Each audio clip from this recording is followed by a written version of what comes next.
What makes design really bold in my eyes is the act of it being contrarian.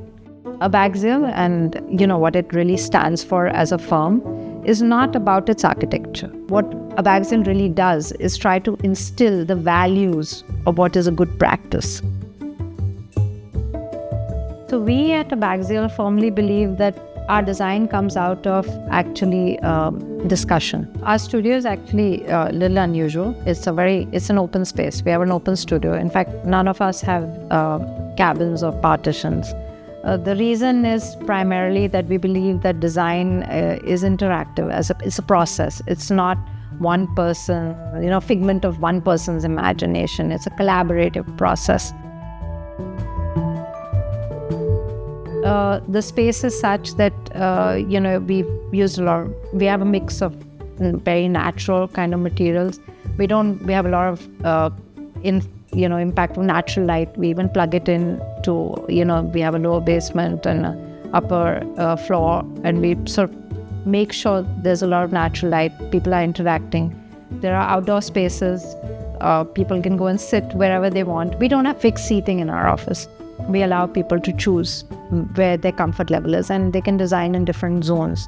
So we have like discussion areas, we have long tables, short tables, up tables. So we allow people to move through these spaces and the motions of these spaces. We don't dictate. I like to read, and for me, reading is a huge vital part of what gets me going. So the library is my favorite space. I need the kind of room to be away from it to do it. So I need to cut the noise, and then I like being here.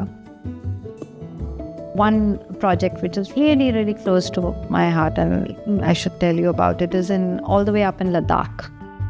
So in HIAL, that is the Himalayan Institute of Alternative Learning, we broke, I think, every rule there was to break. We decided we're going to build this entire thing only of mud.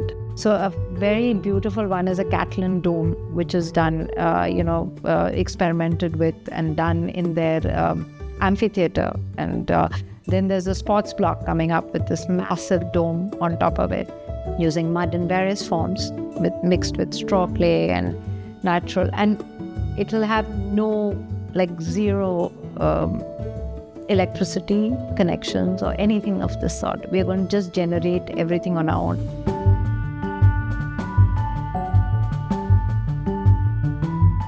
So Abaxial is not a corporate office, it's an architectural office where everybody has freedom to express their creative aspect of it and translate into design and then finally nurture into the site. Suparna is very clear when she gets a project, what's the vision she has for the particular project. She really grasps the requirement of the client and the vision for her to how the project would come out.